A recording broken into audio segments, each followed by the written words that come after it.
നിങ്ങൾ ചെയ്ത പാപത്തിന്റെ വലിപ്പമല്ല ഇവിടുത്തെ വിഷയം. നിങ്ങൾക്ക് അനുഭവിക്കാനുള്ള ഒരു മനസ്സുണ്ടോ?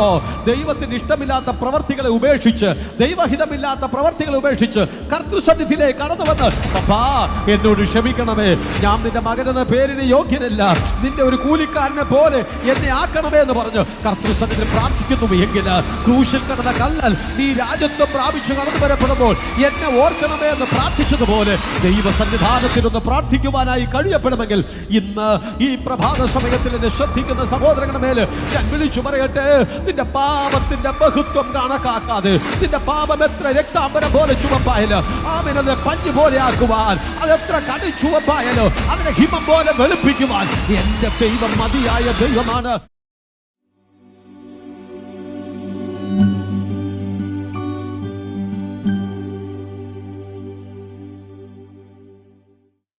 വിശുദ്ധ ലൂക്കോസ് സുവിശേഷം 23-ാമത്തെ അധ്യായം 42-43 വാക്യങ്ങൾ നമുക്ക് ശ്രദ്ധിക്കാം. ലൂക്കോസ് സുവിശേഷം 23-ാം അധ്യായം 42-43 വാക്യങ്ങൾ. പിന്നെ അവൻ, യേശുവേ, നീ രാജ്യത്വം പ്രാപിച്ചു വരുമ്പോൾ എന്നെ ഓർത്തുകൊള്ളണമേ എന്ന് പറഞ്ഞു. യേശു അവനോട്, ഇന്നു നീ എന്നോടുകൂടെ പരദീസയിൽ ഇരിക്കും എന്ന് ഞാൻ സത്യമായി നിന്നോട് പറയുന്നു എന്ന് പറഞ്ഞു. കള്ളന്റെ പ്രാർത്ഥന വളരെ ഫേമസ് ആണ്. കള്ളന്റെ പ്രാർത്ഥന. ഇന്ന് നമ്മൾ ഒരു മുഴുക്കള്ളന്റെ പ്രാർത്ഥനയാണ്. അപ്പം അതിൽ തന്നെ ഒരു അന്തസ്സത്തെ ഒളിഞ്ഞു കിടപ്പുണ്ട്. കള്ളന്മാർക്കും പ്രാർത്ഥിക്കാം, കള്ളന്മാർക്കും പ്രാർത്ഥിക്കാം, കള്ളന്മാർക്കും മാനസാന്തരപ്പെടാം, കള്ളന്മാർക്കും യേശുവേ എന്ന് വിളിക്കാം. കള്ളന്മാരെയും യേശു അംഗീകരിക്കും, സ്നേഹിക്കുന്നു. ഇവിടെ ലൂക്കോസ് സുവിശേഷം 23-ലേക്ക് കടക്കുന്ന സമയത്തിൽ തന്നെ കള്ളന്റെ പ്രാർത്ഥന ഇങ്ങനെയാ നമ്മൾ വായിച്ച് കേട്ടത്. നീ രാജ്യത്വം പ്രാപിച്ച് കടന്നു വരുമ്പോൾ എന്നെ ഓർത്തുകൊള്ളണം എന്നുള്ളതിനെ കുറിച്ച്. അതിൻ്റെ 39 മുതൽ വായിക്കുമ്പോൾ, തൂക്കിയ ദുഷ്പ്രവൃത്തിക്കാരിൽ ഒരുത്തൻ, നീ ക്രിസ്തു അല്ലയോ, നിന്നെ തന്നെയും ഞങ്ങളെയും രക്ഷിക്ക എന്ന് പറഞ്ഞവനെ ദുഷിച്ചു. ഒരു കള്ളൻ പ്രാർത്ഥിച്ചില്ല, ദുഷിച്ചു. അങ്ങനെയാണല്ലോ നിങ്ങൾ വസിക്കുന്ന ലോകത്തിൽ എല്ലാവരും പ്രാർത്ഥിക്കത്തില്ല. കുറേ പേര് ദുഷിക്കും, കുറേ പേര് പ്രാർത്ഥിക്കും. ഇതിൽ ഒരുത്തൻ ദുഷിച്ചു, ഒരുത്തൻ പ്രാർത്ഥിച്ചു എന്നുള്ളതാണ്. അടുത്തെഴുതിയിരിക്കുന്നു 40. മറ്റവനോ അവന് ശാസിച്ചു, സമശിക്ഷാവിധിയിൽ തന്നെ ആയിട്ടും നീ ദൈവത്തെ ഭയപ്പെടുന്നില്ലയോ? നാമോ ന്യായമായിട്ടുള്ള ശിക്ഷ അനുഭവിക്കുന്നു. നാം പ്രവർത്തിച്ചതിന് യോഗ്യമായതല്ലോ കിട്ടുന്നത്. ഇവനോ അരുതാത്തതൊന്നും ചെയ്തിട്ടില്ല എന്ന് പറഞ്ഞ് അവനെ ശാസിച്ചു. കള്ളൻ്റെ പ്രാർത്ഥനയുടെ പ്രത്യേകത. അപ്പോൾ ഒരുവൻ ദുഷിക്കുകയാണ്, അപ്പോൾ അവനെ നമുക്ക് അങ്ങോട്ട് മാറ്റി നിർത്താം. അവൻ പ്രാർത്ഥിച്ചില്ല, അതുകൊണ്ട് അവന് ഫലവും കിട്ടിയില്ല. പക്ഷെ മറ്റേയാൾ പ്രാർത്ഥിച്ചു. പ്രാർത്ഥിക്കുന്നതിന് മുമ്പ് ദുഷിച്ചവനെ ശാസിച്ചു. എന്നെ നീ പറയുന്നത് സമശിക്ഷാ വിധിയിൽ ആയിട്ടും എന്ന് പറഞ്ഞാൽ, നമ്മൾ കഴിഞ്ഞ ദിവസം ബാങ്ക് കുത്തിപ്പൊളിച്ചു, നമ്മൾ കഴിഞ്ഞ ദിവസം വീട് കയറി ഉപദ്രവിച്ചു, ഒരുത്തനെ കൊന്ന് അവിടെ നിന്ന് മോട്ടിച്ചു, അപ്പുറത്ത് കയറി അവിടെ നിന്ന് മോട്ടിച്ചു, ഇവിടെ പിടിച്ചു, അതിനെ നമ്മൾ പിടിച്ചു. പക്ഷേ ഈ വ്യക്തി ഒരു തെറ്റും ചെയ്തിട്ടില്ല, ഒരു തെളിവുമില്ല. എന്നിട്ടും എനിക്കും നിനക്കും കിട്ടിയ അതേ ശിക്ഷ അദ്ദേഹത്തിനും കിട്ടിയിരിക്കുകയാണ്. അതുകൊണ്ട് നീ മിണ്ടാണ്ടിരി, അതുകൊണ്ട് നീ മിണ്ടാണ്ടിരി. ഒന്ന്, ക്രിസ്തുവിനെ കുറിച്ച് അവനൊരു ബോധ്യം വന്നു എന്നുള്ളത്. അഥവാ ആ സമശിക്ഷാ വിധിയിലായിട്ടും നീ ദുഷിക്കുന്നുവോ? നീ മാനസാന്തരപ്പെടും. നീ ദുഷിക്കേണ്ടവനല്ല, നീ രൂപാന്തരപ്പെടേണ്ടവനാണ്. ക്രിസ്തുവിനെ ദുഷിക്കുന്നത് ഇന്നും അന്നും സർവ്വസാധാരണം. പക്ഷേ നല്ല പ്രാർത്ഥിക്കുന്ന വ്യക്തി ആ ദുഷിച്ചവൻ്റെ കൂടെ നിന്ന്, നീ പറയുന്നത് ശരിയാണോ? അങ്ങനെയാണെങ്കിൽ ഞാനും കൂടെ നിനക്ക്, നമ്മളെ സുഹൃത്ത് ബന്ധമല്ലേ ഏറ്റവും വലുത്. നീ പറയുന്നത് ഞാൻ അംഗീകരിച്ചാൽ നമ്മൾ തമ്മിലുള്ള ഫ്രണ്ട്ഷിപ്പ് നന്നായിട്ട് പോകും. അതുകൊണ്ട് നീ പറയുന്നത് ഞാൻ അനുസരിക്കാം എന്ന് പറയുകയല്ല. ഒരു ക്രിസ്തുവിൻ്റെ അടുക്കൽ വന്നവൻ ദുഷിച്ചവൻ്റെ കൂടെ നിന്ന് ദുഷിക്കാതെ അതിന് എഗെയിൻസ്റ്റായിട്ട് ചിന്തിച്ചു, അതിന് എഗെയിൻസ്റ്റായിട്ട് സംസാരിച്ചു, അതിന് വിപരീതമായി അവനൊരു എക്സ്പ്ലനേഷൻ തന്നെ അവന് കൊടുത്തു. ഒരു ദൂതോടുകൂടി നമുക്ക് ആരംഭിക്കാം. ക്രിസ്തുവിനെ ദുഷിക്കുന്ന ഒത്തിരി പേരെ നിങ്ങൾ കേട്ടിട്ടുണ്ട്. ക്രിസ്തുവിനെ ദുഷിക്കുന്ന അനേക വ്യക്തികളെ നിങ്ങൾ മനസ്സിലാക്കിയിട്ടുണ്ടായിരിക്കാം. കൂടെ നിന്ന് നിങ്ങൾ ദുഷിക്കാൻ വേണ്ടിയിട്ട് ശ്രമിക്കരുത്. നിങ്ങൾ ആ ദുഷിക്കുന്ന വ്യക്തികളെ തിരുത്താൻ കഴിയുമെങ്കിൽ തിരുത്താം, ഇല്ലെങ്കിൽ നിങ്ങൾ വിട്ടകന്ന് നിൽക്കപ്പെടണം. ഒപ്പം നിന്ന് നിങ്ങൾ ദുഷിക്കാൻ ശ്രമിക്കരുത്. കള്ളൻ പ്രാർത്ഥിക്കുന്നതിന് മുൻപ് ആദ്യം ചെയ്തത് ആമേൻ യേശുവിനെ ദുഷിച്ചവന്റെ ഒപ്പം നിന്നില്ല, യേശുവിനെ ദുഷിച്ചവരിൽ നിന്ന് തിരിഞ്ഞു ചിന്തിച്ചു. ക്രിസ്തീയ ജീവിതത്തിൻ്റെ വിജയത്തിൻ്റെ വലിയൊരു രഹസ്യമാണ് തിരിഞ്ഞ് ചിന്തിക്കാൻ കഴിയണം. ദുഷിക്കുന്നവനോടുകൂടെ ദുഷിക്കുകയല്ല. ഈ കഴിഞ്ഞ ആഴ്ചകളിലോ കഴിഞ്ഞ മാസങ്ങളിലോ ഏതെങ്കിലും ആത്മീക ജീവിതത്തിന് വിപരീതമായിട്ടുള്ള ദൂഷണങ്ങളെ കേട്ട് തലയാട്ടി ഏതെങ്കിലും ദുഷിപ്പുകളുടെ ഒപ്പം നിന്ന് ഏതെങ്കിലും ദുഷിക്കുന്നതിനെ സപ്പോർട്ട് ചെയ്ത് ഏതെങ്കിലും ദുഷിപ്പുകൾക്ക് ഭാഗവാക്കുകളായി ആരെങ്കിലും എന്നെ ശ്രദ്ധിക്കുന്നുവെങ്കിൽ പരിശുദ്ധാത്മാവ് വിളിച്ചു പറയണാണ്, അങ്ങനെയല്ല, അങ്ങനെയല്ല. നീ നേരെ തിരിഞ്ഞു ചിന്തിക്കണം. ദുഷിക്കാനല്ല ദൈവം നിന്നെ വിളിച്ചത്. ദുഷിപ്പ് കേൾക്കാൻ വേണ്ടിയിട്ട്, കേട്ട് ആസ്വദിക്കാൻ വേണ്ടിയിട്ടല്ല ദൈവം നിന്നെ വിളിച്ചത്. അതിൽ നിന്ന് വിപരീതമായി ചിന്തിക്കുവാൻ വേണ്ടിയിട്ട്. ഒരു കള്ളൻ അതിന് വിപരീതമായി ചിന്തിച്ചു. അവനോട് പറഞ്ഞു, നീ മാനസാന്തരപ്പെട്. സമശിക്ഷാവിധിയിലായിട്ടും ഈ മനുഷ്യൻ ഇത്രത്തോളം വലിയ ശിക്ഷ കിട്ടിയിട്ടും നീ അതിനെ സപ്പോർട്ട് ചെയ്യുകയാണോ? നീ തിരിഞ്ഞു വാ, നീ എന്നെ പോലെ തിരിഞ്ഞു വാ, നീ രൂപാന്തരപ്പെട് എന്ന് പറഞ്ഞവനെ തിരുത്താനുള്ളൊരു മനസ്സ്. അരുതാത്തത് യേശു ചെയ്തിട്ടില്ല എന്നവന് പക്കാ പറയാനുള്ളൊരു മനസ്സുണ്ട്.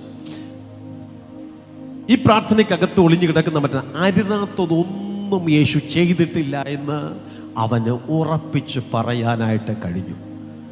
നിങ്ങൾക്ക് പറയാനായിട്ട് കഴിയുമോ?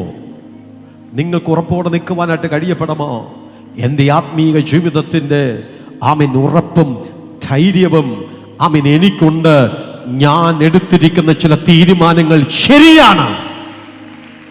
അത് യേശുവിനോടൊപ്പം, അത് യേശുവുമായുള്ള കൂട്ടായ്മയുടെ മധ്യത്തിൽ ക്രിസ്തുവിനെ ന്യായീകരിച്ചതല്ല, സത്യമായിട്ട് സംസാരിച്ചപ്പോൾ കട്ടായം പുള്ളിക്ക് പറയാനായിട്ട് കഴിഞ്ഞു, എൻ്റെ നാഥൻ അരുതാത്തതൊന്നും ചെയ്തിട്ടില്ല, അരുതാത്തതൊന്നും ചെയ്തിട്ടില്ല. ചില സബ്ജക്റ്റുകളുടെ മധ്യത്തിൽ, ചില വിഷയങ്ങളുടെ മധ്യത്തിലേക്ക് ചഞ്ചലിക്കുന്നവരായിട്ടല്ല, പതറിപ്പോകുന്നവരായിട്ടല്ല. ആമേൻ.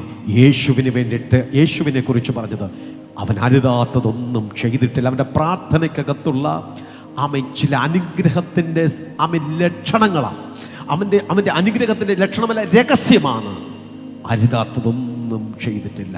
മാത്രമല്ല യേശുവിൻ്റെ നേരെ തിരിഞ്ഞിട്ട് പറഞ്ഞു, കർത്താവേ നീ എന്നെ ഓർത്തുകൊള്ളണമേ. അപ്പം ആദ്യം കള്ളനെ തിരുത്തി, അത് കഴിഞ്ഞിട്ട് പിന്നെ അവൻ യേശുവേ നീ രാജത്വം പ്രാപിച്ചു വരുമ്പോൾ എന്നെ ഓർത്തുകൊള്ളണമേ എന്ന് പറഞ്ഞു. എന്നെ ജസ്റ്റ് ഒന്ന് ഓർമ്മിക്കണേ കർത്താവേ. യേശുവനോട് ഇന്ന് നീ എന്നോടുകൂടെ പർദീസായിലിരിക്കും എന്ന് ഞാൻ സത്യമായിട്ട് നിന്നോട് പറയുന്നു എന്ന് പറഞ്ഞു. അപ്പോൾ ഓർമ്മിപ്പിക്കണം യേശുവിനെ. കർത്താവേ ഓർക്കണമേ, ഓർക്കണമേ. ഈ കള്ളൻ്റെ പ്രാർത്ഥനയിൽ വേണമെങ്കിൽ ഇങ്ങനെ പ്രാർത്ഥിക്കായിരുന്നു, യേശു രക്ഷകനാണ്, സർവശക്തനാണ്. കർത്താവേ എന്നെ ഓർക്കണമെന്ന് പറയുന്നതിന് പകരം ഞാൻ ഇവിടെ ഭയങ്കര വേദന അനുഭവിച്ചുകൊണ്ടിരിക്കുകയാണ്, എന്നെ കുരിശിൽ നിന്ന് ഒന്ന് ഇറക്കി തരണേ. നിങ്ങളാണെങ്കിൽ അങ്ങനെയല്ലേ പ്രാർത്ഥിക്കുകയുള്ളൂ. ഇതങ്ങനെ പെട്ടെന്ന് കേൾക്കാനൊന്നും പറ്റുന്ന സാധനമല്ല. പോരാടി ജയിച്ചവർക്ക് മാത്രമേ പറ്റുള്ളൂ.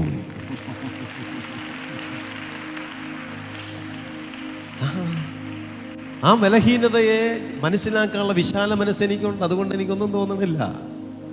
ദൈവത്തിൻ്റെ വചനമാണ് ഇവിടെ പ്രസംഗിക്കുന്നത്. ഈ ദൈവത്തിൻ്റെ വചനം ചിലരുടെ ഉള്ളിനകത്തേക്ക് കടന്ന് ചെന്ന് വലിയ ക്രിയകൾ ചെയ്യും. ഇത് മനസ്സിലാക്കി പിശാച് ചിലരെ അങ്ങ് ഉറക്കിക്കളയുന്ന സമയങ്ങളാ. തിരിച്ചു വരട്ടെ. ഇവിടെ യേശു കർത്താവ് രാജ്യത്വം പ്രാപിച്ച് കടന്നു വരുമ്പോൾ എന്നെ ഓർമ്മിക്കണമേ എന്ന് പറഞ്ഞാൽ, ഞാനിവിടെ ജീവിച്ച് മരിച്ച് എല്ലാം ഇപ്പം ഏകദേശം പരുവായി, നീ എനിക്കൊരു നിത്യത തരണമേ. അവൻ്റെ പ്രാർത്ഥനയുടെ ക്വാളിറ്റി ഒരു നിത്യതയിലേക്ക് ചെന്നെത്തുവാനുള്ള പുള്ളിയുടെ വലിയൊരു ആഗ്രഹമാണ്. ഇന്ന് അങ്ങനെ നിങ്ങൾ പ്രാർത്ഥിക്കുമോ? അതേ, തെങ്ങിൻ്റെ മണ്ടയിൽ കുറച്ച് കൂടുതൽ തേങ്ങ കിട്ടണമേ എന്ന് പ്രാർത്ഥിക്കുമോ? കർത്താവെ, ചക്കയൊന്നും പൊഴിയാതെ ഒന്നും നഷ്ടപ്പെടാതെ എനിക്ക് കിട്ടണമേ എന്നാണോ പ്രാർത്ഥിക്കുന്നത്? അതോ എനിക്ക് വീട് വേണം, കാറ് വേണം, എനിക്ക് നല്ല വസ്തുവകകൾ വേണം, എനിക്ക് ലോൺ അടയ്ക്കാനുള്ള കാശ് തരണം എന്നൊക്കെ പറഞ്ഞുള്ള പ്രാർത്ഥനകൾ മാത്രമാണോ? വല്ലപ്പോഴും ഒന്ന് മാറ്റി ചിന്തിക്കണം. ഇവൻ്റെ പ്രത്യേകത കുരിശിൽ നിന്ന് ഇറങ്ങാൻ വേണ്ടിയിട്ട് കക്ഷി ആഗ്രഹിച്ചില്ല, ചോദിച്ചില്ല. ഒന്നുണ്ട്, ഞാൻ ഇവിടെ കിടന്ന് മരിച്ചാലും നീ രാജ്യത്വം പ്രാപിച്ചു കടന്നു വരുമ്പോൾ എന്നെ ഒന്ന് ഓർമ്മിക്കണമേ, എനിക്കൊരു നിത്യത തരണമേ എന്നുള്ള അനുഗ്രഹിക്കപ്പെട്ട പ്രാർത്ഥനയ്ക്കായിട്ട് ഒന്ന് കൈയടിച്ച് നമുക്ക് ദൈവത്തിന് സ്തോത്രം ചെയ്യാം. Praise the Lord. ദൈവം അവൻ്റെ പ്രാർത്ഥനയെ ശ്രദ്ധിച്ചു. അവൻ കള്ളനെന്ന് വെച്ച്, കൊള്ളക്കാരനെന്ന് വെച്ച്, പിടിച്ചുപറിക്കാരനെന്ന് വെച്ച് ദൈവം അവനെ ഉപേക്ഷിച്ചില്ല. ഇന്ന് നീ എന്നോടുകൂടെ പർദീസായിരിക്കും, നിന്നെ കൊണ്ടേ ഞാൻ പോകത്തേ ഉള്ളൂ. അപ്പോൾ നീ എത്ര മോശക്കാരനായിരുന്നാലും, നീ എത്ര കൊള്ളരുതാത്തവനായി കഴിഞ്ഞാലും അതൊരു വിഷയമേ അല്ല. ഏത് കൊള്ളരുതായ്മക്കാരൻ്റെയും പാപത്തെ, ബലഹീനതകളെ ദൈവം അവൻ ക്ഷമിച്ച് അവനെ വിടുവിക്കുവാൻ ശക്തനായിരിക്കുന്നവനാണ് നമ്മുടെ കർത്താവ്. എന്നാൽ ദൈവം എല്ലാവരുടെയും പാപത്തെ ഒന്നും ക്ഷമിച്ചില്ല. ദൈവം എല്ലാവരുടെയും പാപത്തെ ഒന്നും ക്ഷമിച്ചില്ല എന്നാണ് നമുക്ക് വേദപുസ്തകത്തിനകത്ത് പോകുന്ന സമയത്തിൽ കാണുവാൻ കഴിയുന്നത്. പുറപ്പാട് പുസ്തകം 9-ാം അധ്യായത്തിലേക്ക് നമ്മൾ കടക്കുന്ന സമയത്തിൽ, പുറപ്പാട് പുസ്തകം 9-ാം അധ്യായം 27-28 വാക്യങ്ങൾ ഇങ്ങനെ എഴുതിയിരിക്കുന്നു. അപ്പോൾ ഫറവോൻ ആളയച്ച് മോശയെയും അഹരോനെയും വിളിപ്പിച്ചു. അവരോട്, ഈ പ്രാവശ്യം ഞാൻ പാപം ചെയ്തു. യഹോവ നീതിയുള്ളവൻ, ഞാനും എൻ്റെ ജനവും ദുഷ്ടന്മാർ. യഹോവയോട് പ്രാർത്ഥിപ്പിൻ. ഈ ഭയങ്കരമായ ഇടിയും കൽമഴയും മതി. ഞാൻ നിങ്ങളെ വിട്ടയക്കാം, ഇനി താമസിപ്പിക്കുകയില്ല എന്ന് പറഞ്ഞു. ദൈവം ഒരു കാര്യം ഫറവോനോട് ചോദിച്ചു. വേറൊന്നുമല്ല, എൻ്റെ ജനത്തെ ആരാധിക്കാൻ വിട്ടയക്കാം. പുറപ്പാട് 6:10 നോക്കുമ്പോൾ യഹോവ പിന്നെയും മോശയോട് അരുളി ചെയ്തത്, നീ ചെന്ന് മിസ്രയീം രാജാ ഫറവോനോട് പറയുക, തൻ്റെ ദേശത്ത് നിന്ന് വിട്ടയപ്പാൻ പറകാന്ന് കൽപ്പിച്ചു. അതിന് മോശ ഇസ്രായേൽ മക്കളുടെ വാക്ക് കേട്ടില്ല. പിന്നെ എങ്ങനെ ഫറവോൻ എന്ന് പറഞ്ഞ് അനേക പ്രാവശ്യം മോശയെ പറഞ്ഞു വിട്ടിട്ട് ഒരേ ഒരു സെൻറ്റൻസ് മാത്രം പറഞ്ഞു, എൻ്റെ ജനത്തെ ആരാധിപ്പാൻ വിട്ടയക്കാം, എൻ്റെ ജനത്തെ ആരാധിപ്പാൻ വിട്ടയക്കാം. ഒറ്റ കാര്യമേ ഉള്ളൂ, ആരാധിക്കാൻ എൻ്റെ പിള്ളേരെ എനിക്ക് വേണം, ആരാധിക്കാൻ പിള്ളേരെ വേണം, ആരാധിക്കാൻ കൊണ്ടുവന്നാലേ പറ്റത്തുള്ളൂ, ആരാധിക്കാൻ വിട്ടു തന്നാലേ പറ്റത്തേ ഉള്ളൂ. അത് ദൈവത്തിൻ്റെ വാദമായിരിക്കുകയാണ്. പക്ഷെ പിശാച് പറഞ്ഞു, ഫറവോൻ പറഞ്ഞു, പറ്റത്തില്ല. അതൊരു വലിയ സബ്ജക്റ്റാണ്, ഞാൻ അങ്ങോട്ട് കടക്കുന്നില്ല. ഇവിടെ മോശയും അഹരോനെയും വിളിച്ചിട്ട് പറഞ്ഞു, ഫറവോൻ പറഞ്ഞു, ഞാൻ പാപം ചെയ്തു. അത് നമ്മൾ വായിച്ചത് അങ്ങനെയാണ്, ഞാൻ പാപം ചെയ്തിരിക്കുന്നത്, ഞാനും എൻ്റെ ജനവും ദുഷ്ടന്മാർ. യഹോവയുടെ പ്രാർത്ഥിപ്പിൻ, ഈ ഭയങ്കരമായ കാര്യത്തിൽ ഞങ്ങളെ രക്ഷിക്കാൻ വേണ്ടിയിട്ടെന്ന് പറഞ്ഞ് ഫറവോൻ ആളയച്ച് മോശയെ അഹരോനും വിളിപ്പിച്ചിട്ട്, സ്തോത്രം, ഞങ്ങൾ പാപം ചെയ്തു എന്ന് പറഞ്ഞു. ദൈവം ക്ഷമിച്ചില്ല. കുരിശിൽ കിടന്ന കള്ളം പ്രാർത്ഥിച്ചപ്പോൾ ക്ഷമിച്ചിട്ട് അവനെയും കൊണ്ട് എങ്ങോട്ട് പോയി? പർദീസായിൽ പോയി. പക്ഷേ ഇവിടെ വേറൊരാൾ പ്രാർത്ഥിക്കുക, ഫറവോൻ, ഞങ്ങൾ പാപം ചെയ്തു, നിങ്ങൾ ഞങ്ങൾക്ക് വേണ്ടി പ്രാർത്ഥിക്കണം. കാരണം പുള്ളിക്ക് എന്നെ അറിയാം, ഞാൻ ഡയറക്റ്റ് അങ്ങോട്ട് പോയി കഴിഞ്ഞാൽ ഇത് ഏക്കൊന്നും തോന്നുന്നില്ല. കാരണം ഞാൻ ദൈവം പറയുന്നതനുസരിച്ച് എൻ്റെ ഹൃദയത്തെ ഞാൻ ഇങ്ങനെ കഠിനപ്പെടുത്തി ഇങ്ങനെ വെച്ചുകൊണ്ടിരിക്കുന്നു. ഓരോ പ്രാവശ്യം ദൈവവചനം എൻ്റെ കാതുകൾ വരുമ്പോൾ എൻ്റെ ഹൃദയം കഠിനപ്പെടും. ഞാൻ മസിൽ പിടിച്ച് ഇങ്ങനെ മറുതലിച്ച് ഇങ്ങനെ നിൽക്കുകയാണ്. അതുകൊണ്ട് ഇപ്പോൾ ഞാൻ ഡയറക്റ്റ് അങ്ങോട്ട് പക്ഷേ ഇപ്പോഴത്തത് കണ്ടീഷൻ വലിയ കുഴപ്പമാണ്. മോശയുടെ കൈക്ക് തീരാത്തതുകൊണ്ട് ദൈവം പറഞ്ഞു, ഇനി ഞാൻ നോക്കിക്കൊള്ളാം എന്ന് പറഞ്ഞു. അവൻ്റെ ഹൃദയം ശരിയാവൂല്ലെന്ന് ഞാൻ നോക്കിക്കൊള്ളാം എന്ന് പറഞ്ഞു. ദൈവം ഡയറക്റ്റ് വിഷയം എങ്ങോട്ട് ഏറ്റെടുത്ത സമയത്തിൽ ഫറവോൻ നാടിയിട്ട് പറഞ്ഞു, അഹരോനും മോശയും വിളിച്ചിട്ട് പറഞ്ഞു, നിങ്ങൾ പ്രാർത്ഥിക്കണം, ഞാൻ തെറ്റുകാർ, എൻ്റെ കൂടെയുള്ളവരെല്ലാവരും ദുഷ്ടന്മാരാണ്, ഞങ്ങൾക്ക് വേണ്ടി ദൈവത്തോട് പ്രാർത്ഥിക്കണം, ഈ കൽമഴയൊക്കെ നിർത്താൻ വേണ്ടിയിട്ടൊന്ന് അപേക്ഷിക്കണം, ഞങ്ങളോട് ക്ഷമിക്കണം. ദൈവം ക്ഷമിച്ചില്ല. ഫറവോനെ പർദീസായിൽ കൊണ്ടുപോയില്ല, ഫറവോനെ നിത്യതയിൽ കൊണ്ടുപോയില്ല. ഫറവോനോട് ദൈവം മനസാക്ഷി കാണിച്ചില്ല. ഫറവോനെ മെല്ലെ ചൂണ്ടയിട്ട് പിടിക്കും പോലെ തന്നെ നേരെ എവിടെ? ചെങ്കടലിൻ്റെ അടുക്കലേക്ക് ദൈവം കൊണ്ടുപോയി. ഇസ്രായേൽ ജനങ്ങളുടെ പുറകെ അവനെ ഓട്ടിച്ചു. അപ്പോൾ അവൻ വിചാരിച്ചു, ഞാനിപ്പോൾ ഈ പാവപ്പെട്ട ദൈവത്തിൻ്റെ മക്കളുടെ പുറകെ ഓട്ടിച്ചിട്ട് ഓടുന്നത് ഞാൻ ജയിക്കാൻ വേണ്ടിയിട്ടല്ല, നീ മരിക്കാനാണ് ആമേൻ ഈ ദൈവജനത്തിൻ്റെ പുറകെ നീ ഓടുന്നത്. വല്ലോ മനസ്സിലായോ? നിങ്ങൾ നിന്നെ മനഃപൂർവ്വം ഉപദ്രവിക്കാൻ വേണ്ടിയിട്ട് ഏതെങ്കിലും ഒരു ദുഷ്ടഫറവോന്റെ ശക്തി നിന്നെ പിന്തുടരുന്നുവെങ്കിൽ, ഇപ്പം നിനക്ക് ഭയമാണ് എങ്കിൽ, അവർ വിചാരിക്കും ഞങ്ങൾ ജയിക്കാൻ പോകുന്നു, നീ വിചാരിക്കും നീ തോറ്റുപോകുമെന്ന്. ഇല്ല, അവനെ മെല്ലെ ചെങ്കടലിൻ്റെ അടുക്കലേക്ക് കൊണ്ടുവരികയാണ്. അവനെ അവിടെ മുക്കി കൊല്ലണമെന്നുള്ളത് ദൈവം അങ്ങ് തീരുമാനിച്ചോ? ഫറവോനെ, ഇപ്പൊ നിന്റെ ഓട്ടം ശരിയല്ല. നീ ഏറ്റുപറഞ്ഞുവെങ്കിലും, നീ പാപത്തെ സമ്മതിച്ചുവെങ്കിലും, നീ പാപം ചെയ്തു എന്ന് പറഞ്ഞു അഹരോനെ കൊണ്ടും മോശയും കൊണ്ട് തങ്ങൾക്ക് വേണ്ടി പ്രാർത്ഥിക്കാൻ വേണ്ടിയിട്ട് നീ ശ്രമിച്ചുവെങ്കിലും നിന്റെ പ്രാർത്ഥന ദൈവം കേട്ടില്ല, നിന്റെ അനുതാപ ഹൃദയം ദൈവം കേട്ടില്ല.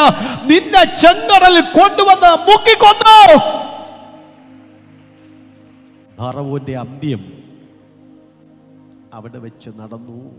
അവന്റെ പ്രാർത്ഥന ദൈവം കേട്ടില്ല, അവന്റെ പശ്ചാത്താപം ഫലിച്ചില്ല, അവന്റെ അനുതാപം ഫലിച്ചില്ല. ക്രൂശിൽ കിടന്ന കള്ളന്റെ പ്രാർത്ഥന കർത്താവ് കേട്ടു. കർത്താവിൻ്റെ സന്നിധിയിൽ അവൻ നീതീകരണം പ്രാപിച്ചു. അനുതാപ ഹൃദയത്തോടെ അവൻ ദൈവസന്നിധിയിൽ പ്രാർത്ഥിച്ചപ്പോൾ, സംസാരിച്ചപ്പോൾ അതവനൊരു അനുഗ്രഹമായി തീർന്നു എന്നുള്ളത്. ബൈബിൾ നോക്കുന്ന സമയത്തിൽ യൂദ പുതിയ നിയമത്തിലെ വളരെ പ്രധാനപ്പെട്ട ഒരു പുള്ളിയാണ് യൂദ. മത്തായി സുവിശേഷം 27-ാം അധ്യായം അതിൻ്റെ 4-ാമത്തെ വാക്യത്തിലേക്ക് കടക്കുന്ന സമയത്തിൽ, മത്തായി സുവിശേഷം 27-ാം അധ്യായം 4-ാം വാക്യം ഇങ്ങനെയാണ് എഴുതിയിരിക്കുന്നത്: ഞാൻ കുറ്റമില്ലാത്ത രക്തത്തെ കാണിച്ചു കൊടുത്തതിനാൽ പാപം ചെയ്തു എന്ന് പറഞ്ഞ് അത് ഞങ്ങൾക്ക് എന്ത്? നീ തന്നെ നോക്കിക്കൊള്ളുക എന്നവൻ പറഞ്ഞു. മത്തായി 27:4 പോകുന്ന സമയത്തിൽ യൂദായുടെ പ്രാർത്ഥനയും യൂദായുടെ സ്ഥിതികളും നമുക്കവിടെ കാണുവാനായിട്ട് കഴിയപ്പെടണോ? 27:4 കടക്കുന്ന സമയത്തിൽ ആമീൻ ബൈബിൾ അപ്രകാരം തന്നെ പറയുന്നു. സ്തോത്രം. ശ്രദ്ധിക്കാം, ഞാനത് ജസ്റ്റ് ഒന്ന് വായിച്ചോട്ടെ. അവനെ ശിക്ഷയ്ക്ക് വിധിച്ച് എന്ന് അവനെ കാണിച്ചു കൊടുത്ത യൂദ കണ്ട് അനുതപിച്ചു. ആ 30 വെള്ളിക്കാശ് മഹാപുരോഹിതന്മാരുടെയും മൂപ്പന്മാരുടെയും അടുക്കൽ മടക്കി കൊണ്ടുവന്നു.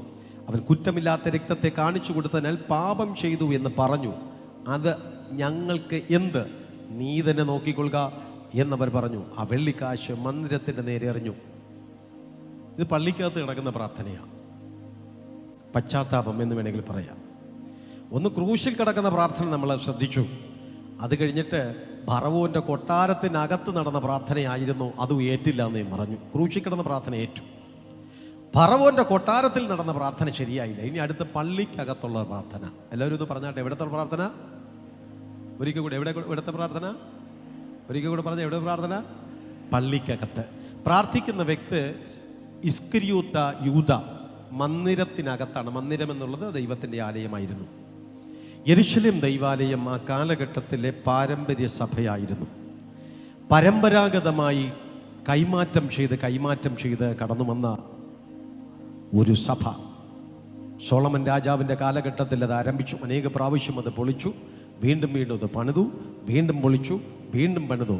അങ്ങനെ ക്രിസ്തുവിൻ്റെ കാലഘട്ടത്തിൽ അത് നിന്നപ്പോൾ കർത്താവ് പറഞ്ഞു, ഇത് കല്ലിൻ്റെ മേൽ കല്ല് ശേഷിക്കാത്ത കാലം കടന്നു വരപ്പെടും. പിന്നത്തേതിൽ ചരിത്രം നോക്കുമ്പോൾ AD 70-കളിൽ തീത്തോസ് രണ്ടാമൻ റോമൻ സാമ്രാജ്യത്തിൻ്റെ അധികാരിയായിട്ട്, യഹൂദ വിരോധിയായിട്ട് അധികാരത്തിലേക്ക് കടന്നു വന്ന സമയത്തിൽ യെരുശലേം ദൈവാലയത്തെ പൊളിച്ചിട്ട് കല്ലിന്മേൽ കല്ല് ശേഷിക്കാതെ, സമയം ബേസ്മെൻറ്റിലൊക്കെ സ്വർണ്ണം ഉണ്ടായിരുന്നു. ഈ ഗോൾഡ് മുഴുവനും എടുക്കാൻ വേണ്ടിയിട്ട് കല്ലെല്ലാം ഇളക്കി എല്ലാ ഗോൾഡും എടുത്ത് അതിന് തീ വെച്ച് ചുട്ടുകളയുകയും ചെയ്ത ക്രിസ്തുവിൻ്റെ പ്രവചനം അത് നിവർത്തീകരിക്കപ്പെടുകയും ചെയ്തതിന് തൊട്ടു മുൻപ് മന്ദിരത്തിനകത്ത് ഒരു പ്രാർത്ഥന. ആ മന്ദിരത്തിനകത്തുള്ള പ്രാർത്ഥന ക്രിസ്തുവിൻ്റെ 12 ശിഷ്യന്മാരിൽ ഒരുത്തനെ പിശാച് പിടിച്ചു. ശ്രദ്ധിക്കണം. യേശുവിൻ്റെ കൂടെ നടന്നു എന്ന് വെച്ചുകൊണ്ട് പിശാച് പിടിക്കാതിരിക്കില്ല. യേശുവിൻ്റെ അടുത്തയാണെന്ന് വെച്ചുകൊണ്ട് സാത്താൻ പിടിക്കാതിരിക്കത്തില്ല. യേശുവിൻ്റെ കൂടെ നടന്ന ഒരുവനെ കണ്ണുവച്ചു. ആരെ? വിശ്വസ്തനായിരുന്നു യൂദാ. നല്ലൊരു കണക്കപ്പിള്ളയാണ്, പണസഞ്ചി സൂക്ഷിപ്പുകാരനായിരുന്നു. കാര്യഗൗരവത്തോടുകൂടി എല്ലാം ചെയ്യാൻ കഴിയപ്പെടുന്ന ഒരു നല്ല വ്യക്തിയാണ്. അദ്ദേഹത്തെക്കുറിച്ച് ആ കാലഘട്ടത്തിൽ ആരോടെങ്കിലും നിങ്ങൾ ചോദിച്ചു കഴിഞ്ഞാൽ, ഓ മിടുക്കനാണ്, പുള്ളി മിടുക്കനാണ്, പുള്ളിയെ പോലെ നല്ല മിടുക്കം വേറെ ഇല്ലാന്നേ എന്നേ പറയത്തുള്ളൂ. പക്ഷെ പെട്ടെന്ന് പിശാചിൻ്റെ ഒരു ആക്രമണം യൂദായിലേക്ക് കടന്നു വരുന്നു. യൂദായിലേക്ക് ഈ ഒരു ആക്രമണം കടന്നു വന്നപ്പോൾ പെട്ടെന്ന് അവൻ്റെ മൈൻഡ് അങ്ങ് ചേഞ്ച് ആകുന്നു.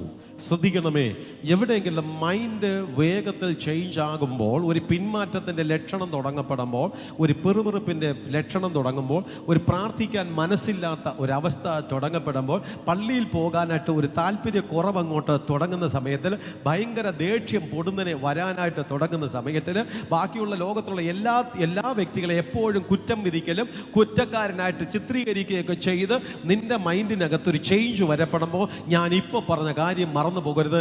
ഭൂതം കയറുമ്പോഴാണ് ആ ഒരു മാറ്റം ഉണ്ടാകുന്നത്. ആ പിശാച് കയറിയെങ്കിൽ അവനെ ശാസിച്ചു പുറത്താക്കാൻ നീ തന്നെ സ്റ്റെപ്പ് എടുക്കണം. ഭക്തനായിരിക്കുന്ന യൂദായുടെ ഉള്ളിനകത്ത് സാത്താൻ കയറിയ സമയത്ത് പുള്ളി അത് തിരിച്ചറിഞ്ഞില്ല. അതാണ് പരാജയം. കക്ഷി അത് തിരിച്ചറിഞ്ഞില്ല. പുള്ളി അതിനെ കൊണ്ട് നടന്നു വന്നപ്പം ഗുരു ചെയ്യുന്ന എല്ലാം തെറ്റായിട്ട് തോന്നാൻ തുടങ്ങി. യേശു ചെയ്യുന്ന കാര്യങ്ങളെല്ലാം തെറ്റായിട്ട് തോന്നാൻ തുടങ്ങി. കർത്താവേ, ഇത് തെറ്റ്, ഇത് തെറ്റ്, ഇത് തെറ്റ് പറയാൻ പറ്റുമോ? പറഞ്ഞു കഴിഞ്ഞാലിട്ട് ക്രിസ്തുവല്ലേ മനസ്സിലിട്ട് താലോലിച്ചു.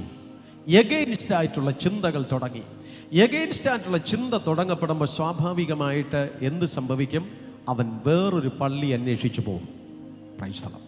അന്ന് യെരൂശലേം ദൈവാലയം നന്നായിട്ട് ഭയങ്കരമായ ഒരു പാരമ്പര്യ സഭയായിട്ട് അങ്ങനെ നിൽക്കുന്നു. അവിടെ മഹാപുരോഹിതനുണ്ട്, പുരോഹിതന്മാരുണ്ട്, സന്നിധ്ര സംഘത്തിലെ അംഗങ്ങളുണ്ട്. അങ്ങനെ അവിടെ എല്ലാ സജ്ജീകരണ ക്രമീകരണങ്ങളോടുകൂടി ഉണ്ട്. ഇവനെ ദൈവം വിളിച്ചത് പരിശുദ്ധാത്മാവിൽ ആരാധിക്കാനായിരുന്നു. ആമേൻ. കൂറിന്റെ നിയമപ്രകാരം ഇവിടെ പൗരോഹിത്യ ശുശ്രൂഷ നിർത്തിയിട്ടാണ് ഈ സ്നാപക യോഹന്നാനോടുകൂടി ഈ പൗരോഹിത്യം മാറിയിട്ട് അപ്പോസ്തല ശുശ്രൂഷയിലേക്ക് ഒരു ചേഞ്ച് വന്നു. ഞാനിപ്പോൾ അതൊന്നും എൻ്റെ സബ്ജക്റ്റ് അല്ല, ഞാൻ അങ്ങോട്ട് പോകുന്നില്ല. അപ്പോൾ യവനെ വിളിച്ചത് ഒരു പൗരോഹിത്യ ശുശ്രൂഷയുടെ അണ്ടറിൽ നിൽക്കാനല്ലായിരുന്നു, അതിനപ്പുറത്തിലേക്ക് സത്യസുവിശേഷം മരുഭൂമിയിൽ പ്രസംഗിച്ചു തുടങ്ങിയ ക്രിസ്തുവിനെ അനുഗമിച്ച് ആത്മാവിലും സത്യത്തിലും എന്നെ ആരാധിക്കുന്നവൻ ആ മലയിലുമല്ല ഈ മലയുമല്ല, ദൈവമാത്മാവാകുന്നു, അവനെ ആത്മാവിലും സത്യത്തിലും ആരാധിക്കണമെന്നുള്ള ദൈവീക കൽപ്പന അനുസരിച്ച് യൂദായിനെയും വിളിച്ചു കൊണ്ടു നടന്നു. പക്ഷേ സൈത്താൻ കയറിയപ്പോൾ ഇവൻ യെരൂശലേം ദൈവാലയത്തിലെ പ്രധാനികളുമായിട്ടൊരു ചങ്ങാത്തം എന്ന് പറഞ്ഞു കഴിഞ്ഞാലിട്ട് ആ സർട്ടിഫിക്കറ്റിന് ഭയങ്കര വിലയുണ്ട് യെരൂശലേം ദൈവാലയത്തിൽ. അതുകൊണ്ട് ചങ്ങാത്തം കൂടിയ നല്ലതല്ലേ? ഒത്തിരി സാമ്പത്തിക സഹായങ്ങളെല്ലാം കൊടുത്തുകൊണ്ടിരിക്കുകയാണ്. ചങ്ങാത്തം നല്ലതല്ലേ? വീടില്ലാത്തവർക്ക് വീട് വെച്ചു കൊടുക്കുന്നു, ജോലിയില്ലാത്തവർക്ക് ജോലി കൊടുക്കുന്നുണ്ട്. സ്തോത്രം. പിന്നെ അങ്ങനെ തുടങ്ങിയുള്ള ഒത്തിരി സാമ്പത്തികമായ സപ്പോർട്ടുകളെല്ലാം ലഭിക്കുന്നു. ഒരു ചങ്ങാത്തം അവരുമായിട്ട് അങ്ങ് വരുത്തുന്നു. നഷ്ടമില്ല. ഇപ്പോൾ യേശു കർത്താവിൻ്റെ കൂടെ ആത്മാവിലും സത്യത്തിലും ഹല്ലേലൂയ സ്തോത്രം എന്നൊക്കെ പറഞ്ഞ് ആണ് എങ്കിലും സമയം കിട്ടുമ്പോൾ പുള്ളി തലയിൽ തുണിയിട്ടുകൊണ്ട് നേരെ പോകുന്നത് മഹാപുരോഹിതൻ്റെയും പുരോഹിതന്മാരുടെയും അടുക്കൽ. അവരുമായിട്ടൊരു ഡീലുണ്ടാക്കുന്നു. അപ്പോൾ അവർ പറഞ്ഞു, നമുക്ക് നിൻ്റെ ഒരു സഹായം ആവശ്യമുണ്ട്, നമ്മൾ നിങ്ങോട്ടും സഹായിക്കാം, ഒരു 30 വെള്ളിക്കാശ് വരാം, ഭയങ്കര എമൗണ്ടാണ്. ഒരു കഴുതത്തലയ്ക്ക് 2 വെള്ളിക്കാശ് പോട്ടെ. അപ്പോൾ അത് നല്ലൊരു വാല്യൂബിൾ ആയിട്ടുള്ള ഒരു ഭാഗമായിരിക്കുകയാണ്. 30 വെള്ളിക്കാശ് തരാം, പക്ഷേ ക്രിസ്തുവിനെ നമുക്ക് പിടിക്കണം. നീ വിചാരിച്ചാലേ നടക്കത്തുള്ളൂ, നീ വിചാരിച്ചാൽ മാത്രമേ നടക്കത്തേയുള്ളൂ. ആ ബന്ധം ഉറപ്പിച്ചു. 30 വെള്ളിക്കാശ് അവൻ മേടിച്ചു. പറഞ്ഞു, പകല് പറ്റില്ല, രാത്രി വരണം, വരുന്ന സമയത്ത് ഞാൻ ചുംബിക്കും, അപ്പോൾ നിങ്ങൾക്കറിയാം അതാരാണെന്ന്. തട്ടിക്കോ. ഒരുമിച്ച് അവർ ഒരു മേശയിൽ നിന്ന് ഭക്ഷിച്ചു. അവരൊരുമിച്ച് യാത്ര ചെയ്തു, അവരൊരുമിച്ച് കുടിച്ചു, ഒരുമിച്ച് കുളിച്ചു, ഒരുമിച്ച് താമസിച്ചു. ഒരു സ്ഥലത്തിരുന്ന് ഗുരു ശിഷ്യന്റെ കാലുവരെ കഴുകി. ഈ ഒരു അഭേദ്യമായ ബന്ധം നിലനിൽക്കപ്പെടുമ്പോഴും പിശാച് ഒരു മനുഷ്യന്റെ ഉള്ളിനകത്ത് കയറിയപ്പോൾ അവന് ഗുരുവിനെ സ്നേഹിക്കാൻ കഴിഞ്ഞില്ല. അവൻ ആത്മാവിലുള്ള ആരാധനയെ അംഗീകരിക്കുവാൻ അവന് കഴിഞ്ഞില്ല. അവൻ ആത്മീക വശങ്ങളെ മനസ്സിലാക്കുവാനായിട്ട് അവന് കഴിഞ്ഞില്ല. അവന്റെ കുഴപ്പമല്ല, അവന്റെ ഉള്ളിനകത്ത് പ്രവേശിച്ച ദുരാത്മാവിന്റെ ഒരു വ്യാപാരമായിരുന്നു. ഒടുവിൽ ക്രിസ്തുവിനെ കാണിച്ചു കൊടുത്തു. സംഭവം കഴിഞ്ഞപ്പോൾ പിശാചങ്ങ് ഇറങ്ങിപ്പോയി. അപ്പോൾ അവന് പശ്ചാത്താപം വന്നു. ശൈത്താനിരിക്കുമ്പോൾ പശ്ചാത്താപം വരൂല സഹോദരങ്ങളെ. നീ ചെയ്ത കാര്യാദികളെ ഒരിക്കലും നിനക്ക് പശ്ചാത്തപിക്കാൻ കഴിയാത്തതിന്റെ കാരണം നിന്റെ ഉള്ളിനകത്തൊരു ഡെവിൾ സ്പിരിറ്റ് ഇരിക്കുക. അതിരിക്കുന്നിടത്തോളം കാലം നിനക്ക് ഒരിക്കലും പശ്ചാത്തപിക്കുവാനായിട്ട് കഴിയത്തില്ല. അവൻ എപ്പോൾ ഇറങ്ങിപ്പോകുന്നോ ആ സമയത്തിന് പശ്ചാത്താപം കടന്നു വരും. പശ്ചാത്തപിച്ചു. അപ്പോൾ അവൻ എവിടേക്ക് ഓടി? അവൻ മഹാപുരോഹിതന്റെയും പുരോഹിതന്മാരുടെ അടുക്കലേക്ക് ഓടി. അവനെ ശിക്ഷയ്ക്ക് വിധിച്ചു എന്ന് അവനെ കാണിച്ചു കൊടുത്ത യൂദാ കണ്ടനുദപിച്ചു. ആ 30 വെള്ളിക്കാശ് മഹാപുരോഹിതന്റെ മൂപ്പരുടെ അടുക്കൽ കൊണ്ടുചെന്നു, ഞാൻ കുറ്റമില്ലാത്ത രക്തത്തെ കാണിച്ചു കൊടുത്തതിനാൽ പാപം ചെയ്തു എന്ന് പറഞ്ഞു. പാപത്തെ ഏറ്റുപറഞ്ഞു. കുരിശിലൊരുത്തൻ പാപത്തെ ഏറ്റുപറഞ്ഞു. കൊട്ടാരത്തിൽ ഒരു ഭറവൻ പാപത്തെ ഏറ്റുപറഞ്ഞു. ഇവിടെ ഇതാ പള്ളിക്കകത്തൊരു പുള്ളി പാപത്തെ ഏറ്റുപറയണം. ഏത് പള്ളിയില്? യേശു കർത്താവിനെ സ്തുതിക്കുന്ന ആരാധിക്കുന്ന സ്ഥലമല്ല, പുരോഹിതന്മാരുടെയും പാരമ്പര്യ സഭയ്ക്കകത്ത് ഒരു അനുതാപം. ഇവൻ അപ്പുറത്തെ പള്ളിയിൽ ചെന്നിട്ട് പുരോഹിതന്റെയും മഹാപുരോഹിതന്റെ അടുക്കൽ കടന്നു ചെന്നിട്ട് ഞാൻ പാപം ചെയ്തു. അവര് പറഞ്ഞു, നീ ചെയ്താൽ നിനക്ക് കൊള്ളാം, ഞങ്ങൾക്കിതിൽ റോളൊന്നുമില്ല, നീ അനുഭവിച്ചോ എന്ന് പറഞ്ഞ് കൈയൊഴിഞ്ഞു. അപ്പോഴാണ് മനസ്സിലായത്, ഞാൻ ഇവരെ വിശ്വസിച്ചല്ലേ ഞാൻ ഇതൊക്കെ ചെയ്തത്, ഇവരെ കൂട്ടുപിടിച്ചിട്ടല്ലേ ഞാൻ ഇവരിപ്പോൾ എന്നെ കൈയൊഴിഞ്ഞിരിക്കുകയാണല്ലോ. ബോധ്യപ്പെട്ടിട്ട് അവന് പാപക്ഷമ കിട്ടിയില്ല. അവൻ ഓടിച്ചെന്ന് ഇച്ചിരി കയറെടുത്തു, കുരുക്കിട്ടു, കഴുത്തയിലിട്ടു. അവൻ ചാടി. ആ കയറ് പൊട്ടി. എല്ലാ കയറും പൊട്ടുവോ? ഇല്ല. ഒരു വ്യക്തിക്ക് അങ്ങനെയൊന്നുമില്ല. ചെറിയ ഒരു ചെത്ത സാരിത്തുമ്പിലും എത്രയോ പേര് മരിച്ചു. കഴിഞ്ഞ ദിവസങ്ങളിൽ ആരോ ഒന്ന് പറഞ്ഞു, കിടന്ന കട്ടിൽ, അവിടെ ഒന്നുമില്ല, കട്ടിലേൽ ഒരാൾ ആത്മഹത്യ ചെയ്തു. ഞാൻ ചോദിച്ചു, കട്ടിലെടുത്ത് ഇങ്ങനെ കുത്തനെ വച്ചിട്ട് ചെയ്തു ഒന്നും ഇല്ല. കാല് നീട്ടിയിട്ടിരുന്നിട്ട് ആ കട്ടിലിന്റെ കാലിൽ കുരുക്കിട്ടിട്ട്. എങ്ങനെയാണ്? ആദ്യമായിട്ടാണ് ഞാൻ കേൾക്കുന്നത്. ചിലപ്പോൾ സംഭവമായിരിക്കും, നിങ്ങൾക്കറിയാതിരിക്കാം. ചിലപ്പോൾ തൊഴില് പൊട്ടണമെന്നില്ല, അവിടെ മരിച്ചു. യൂദായ്ക്ക് നന്നായിട്ടൊരു മരണമൊക്കെ വേണമെങ്കിലും ആ കയറൊക്കെ പൊട്ടാതൊക്കെ ചെയ്യാം. പക്ഷെ കയറ് പോലും പൊട്ടി നിലത്ത് വീണവൻ മരിച്ചു. എന്തുകൊണ്ട്? പാപക്ഷമ കിട്ടാത്തത് കൊണ്ടാണ്. പാപക്ഷമ കിട്ടിയില്ല. സഹോദരങ്ങളെ, നമുക്ക് പാപക്ഷമ കിട്ടാതെ മരിക്കാതെ ഇരിക്കുന്നത്. യേശുക്രിസ്തു നമുക്ക് പാപക്ഷമ, അല്ലെങ്കിൽ നിങ്ങളൊക്കെ ചെയ്ത ക്രൂരകൃത്യങ്ങളൊക്കെ ഓർത്തു കഴിഞ്ഞാലിട്ട് എത്രയോ പ്രാവശ്യം മരിക്കേണ്ടുന്ന കാലം നിങ്ങൾ കഴിഞ്ഞുപോയി. അവന് പാപക്ഷമ കിട്ടിയില്ല. എന്തുകൊണ്ടാ? യേശു കർത്താവിൻ്റെ അടുക്കൽ വന്ന് പാപക്ഷമ ചോദിക്കുന്നതിന് പകരം പുരോഹിതന്റെ അടുക്കൽ ചെന്നിട്ട് അവൻ പാപം ചെയ്തു എന്ന് പറഞ്ഞ് അനുദപിച്ചു. അനുദപിക്കേണ്ടുന്ന സ്ഥലത്ത് അനുദപിക്കാതിരുന്നാൽ, എവിടെയെങ്കിലും തങ്ങൾക്ക് ഇഷ്ടമുള്ളിടത്ത് ചെന്ന് അനുദപിച്ചാൽ പാപക്ഷമ ലഭിക്കത്തില്ല. ഇന്ന് പകൽ സമയം എന്നെ കേട്ടുകൊണ്ടിരിക്കുന്ന ദൈവത്തിന്റെ സഭ മനസ്സിലാക്കണം, നിന്റെ പാപം ക്ഷമിച്ചു തരുവാൻ നസ്രത്തുകാരനായിരിക്കുന്ന യേശു കർത്താവിന് മാത്രമേ കഴിയത്തുള്ളൂ. ഒരു മനുഷ്യന്റെ മുമ്പിൽ ചെന്ന് പാപത്തെ ഏറ്റുപറഞ്ഞു എന്ന് പറഞ്ഞ് ഒരിക്കലും നിനക്കൊരു പാപക്ഷമ ലഭിക്കത്തില്ല. പ്രാർത്ഥന കേട്ടില്ല എന്നാണ് ഞാൻ പറഞ്ഞു വന്നേ. പ്രാർത്ഥന ഫലിച്ചില്ല, മരിച്ചു. പറവോനും മരിച്ചു, ഇദ്ദേഹവും മരിച്ചു. ഞാൻ പാപം ചെയ്തു എന്ന് പറഞ്ഞു, ജീവിക്കാൻ പറ്റിയില്ല, അവൻ മരിച്ചു. ഒരു ദൂതുണ്ട്, ദൈവം നമ്മളെ എവിടെയാക്കി വെച്ചു അവിടെ നിൽക്കണം. ദൈവം നമ്മെ ഏത് വിധത്തിൽ പണിയുന്നോ അതിനനുസരിച്ചങ്ങ് നിൽക്കണം. നമ്മുടെ ഇഷ്ടങ്ങളല്ല. എവിടെയെങ്കിലും ചെന്ന് പാപത്തെ ഏറ്റുപറയാനല്ല ദൈവം പറഞ്ഞത്. ആരുടെയെങ്കിലും അടുക്കൽ ചെന്ന് അനുദപിക്കാനല്ല. യേശു കർത്താവിന്റെ അടുക്കൽ കടന്നു ചെന്ന്, ക്രിസ്തുവേ എന്റെ പാപത്തെ ക്ഷമിക്കണമേ, നിനക്ക് മാത്രമേ എന്റെ പാപത്തെ ക്ഷമിച്ചു തരാൻ കഴിയപ്പെടത്തുള്ളൂ, എന്റെ ബലഹീനതകളെ നീ ക്ഷമിക്കണമെന്ന് പറഞ്ഞാൽ ഒരു തൂക്കുകയറിന് നിന്നെ ഒന്നും ചെയ്യാൻ കഴിയത്തില്ല. ഒരു കയറും പൊട്ടത്തില്ല, ഒരു കയറിനും നിന്നെ കൊല്ലാൻ കഴിയത്തില്ല. ഒരു കല്ലിനും ഒരു കുറ്റിക്കും നിന്നെ നശിപ്പിക്കാൻ കഴിയത്തില്ല. ഈ യൂദ അങ്ങനെ വലിയ പ്രശ്നക്കാരനൊന്നും അല്ല എന്നാണ് നമുക്ക് പറയാൻ കഴിയും. ഇതിനേക്കാളും വലിയ പ്രശ്നക്കാർ എത്രയോ പേരുണ്ടായിരുന്നു. പക്ഷേ പാപക്ഷമ കിട്ടാതിരുന്ന വ്യക്തികളൊക്കെ നിലനിന്നില്ല, അവർ മരിച്ചുപോയി എന്ന് ദൈവത്തിൻ്റെ വചനം പഠിക്കുമ്പോൾ മറ്റൊരാള് പാപം ചെയ്തു. വേഗത്തിൽ പറഞ്ഞ് അവസാനിപ്പിക്കാം. അപ്പം നമ്മൾ വിചാരിക്കും എല്ലാവരും യേശുവിൻ്റെ അടുക്കൽ ചെന്ന് കർത്താവിൻ്റെ അടുക്കൽ ചെന്ന് പാപം ഏറ്റു പറഞ്ഞു കഴിഞ്ഞാൽ ക്ഷമിക്കും. അങ്ങനെയല്ല, ചില വശങ്ങളൊക്കെ ഉണ്ട്. അതുകൂടെ ഇന്ന് സഭയെ ബോധ്യപ്പെടുത്തുകയാണ്. അടുത്ത് ശൗൽ പാപം ചെയ്തു.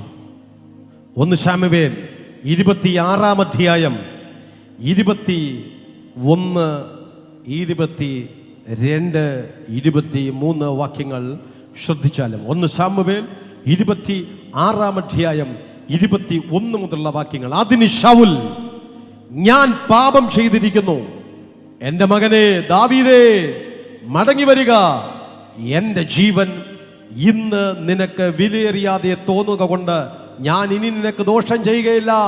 ഞാൻ ഭോഷത്വം പ്രവർത്തിച്ച് അത്യന്തം തെറ്റിപ്പോയിരിക്കുന്നു എന്ന് പറഞ്ഞ് ദാവീദ് ഉത്തരം പറഞ്ഞു, രാജാവേ, കുന്തം ഇതാ, ബാല്യക്കാരിൽ ഒരുത്തൻ വന്ന് കൊണ്ടുപോകട്ടെ.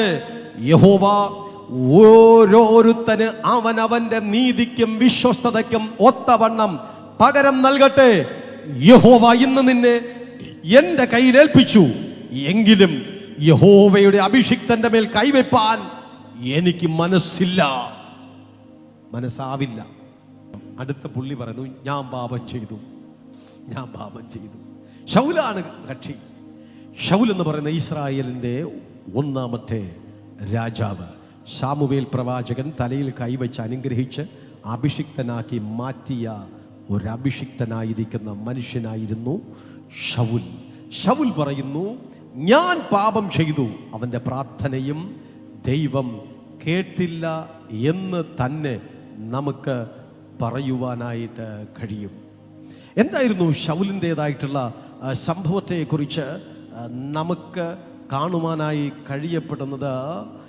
സ്തോത്രം. ശൗൽ ദൈവത്തിന് വിപരീതമായി പ്രവർത്തിച്ച ഒരു വ്യക്തിയാണ്. രാജസ്ഥാനത്തിലേക്ക്, അധികാരത്തിലേക്ക് അവൻ കടന്നു വന്നപ്പോൾ പെട്ടെന്നൊരു അഹങ്കാരമൊക്കെ കടന്നു വന്നു.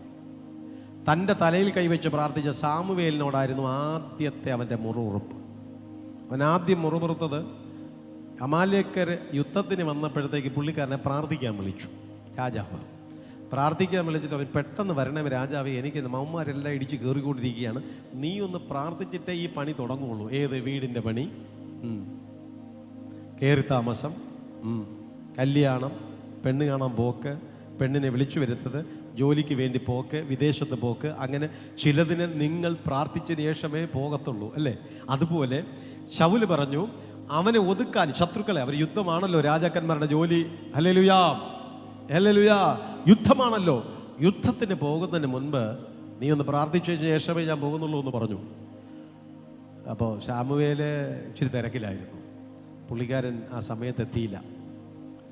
അപ്പം ശൗലിന് ദേഷ്യം വന്നു. കാര്യകച്ചേരിയാണ്, തലയൊക്കെ പ്രാർത്ഥിച്ച് ഉപദേശ കച്ചേരിയാണ്. ഞാൻ പറയുന്ന സമയത്ത് വന്നില്ലെങ്കിൽ വേണ്ടാന്ന് വെച്ച് കളയും. കാണിക്കുകയും തരില്ല, സ്വോത്ര കാഴ്ചയും തരൂല, ആദ്യഫലവും തരുന്നില്ല, ദശാംശവും തരില്ല, ഒന്നും തരൂല, ഇറക്കി വിട്ട് കളയും. ശൗലിൻ്റെ മനസ്സിനകത്ത് അങ്ങനെ ഒരു ചിന്ത കടന്നു വന്നു. ഈ ഉപദേശിക്ക് ഇനി സ്വോത്ര കാഴ്ചയൊന്നും കൊടുക്കേണ്ട ആവശ്യമില്ല, കറക്റ്റ് സമയത്തൊന്നും വരത്തേയില്ല, അതുകൊണ്ട് ഈ പരിപാടിയൊക്കെ അങ്ങ് നിർത്താമെന്ന് പറഞ്ഞു. അപ്പം വന്നില്ലെങ്കിലും കുഴപ്പമില്ല, ഞാൻ നോക്കിക്കോളാം എന്ന് പറഞ്ഞു. ശൗൽ രക്തം പുരണ്ട, ചെയ്യാൻ പാടില്ലാത്ത ദൈവിക പവിത്രമായ ഒരു ശുശ്രൂഷയെ സ്വന്തമായിട്ട് ചെയ്തു, യാഗം കഴിച്ചു. അവന് യുദ്ധത്തിന് ഇറങ്ങുന്നതിന് മുമ്പ് സ്വന്തമായിട്ട് അവൻ തന്നെ അങ്ങ്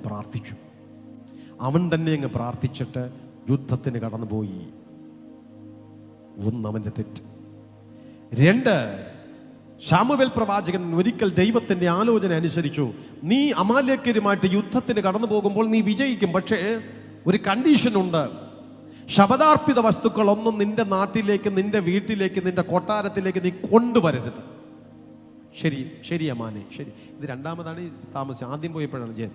ശരി, പോയി അവിടെ ചെന്ന് അമാലേക്കര് ജയിച്ചു.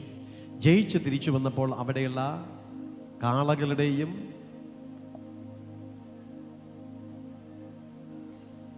പശുക്കിടാങ്ങളുടെയും മുക്കറയിടുന്ന ശബ്ദം കേട്ടിട്ട് പുള്ളി അങ്ങോട്ട് നോക്കി. നിങ്ങൾക്കൊന്നും പിടിയിട്ടുന്നില്ല, ഞാൻ പറഞ്ഞുതരാം. അവരുടെ സമ്പൽ സമൃദ്ധി അത് കണ്ടപ്പോൾ കൊഴുത്ത ചിലതിന് ദൈവത്തിനാണെന്നുള്ള വ്യാജേനെ സ്വദേശത്തിലേക്കുണ്ട്. ദൈവം പറഞ്ഞു, എത്ര കൊഴുപ്പുള്ളതാണെങ്കിൽ നീ എടുക്കരുത്, ശപഥാർപ്പിത വസ്തുവാണത്.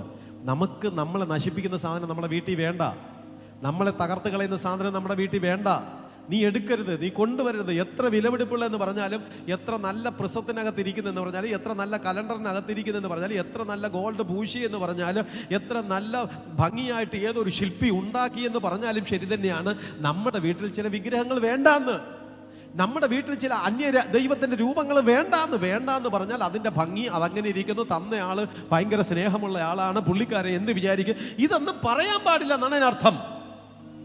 ശൗല് നോക്കിയപ്പോൾ ദൈവത്തിൻ്റെ ആലോചന പറഞ്ഞു, ഒന്നും കൊണ്ടുവരരുത്, ഒരൊറ്റ സാധനം എടുക്കരുത്, ജയിക്കുക പോരുക.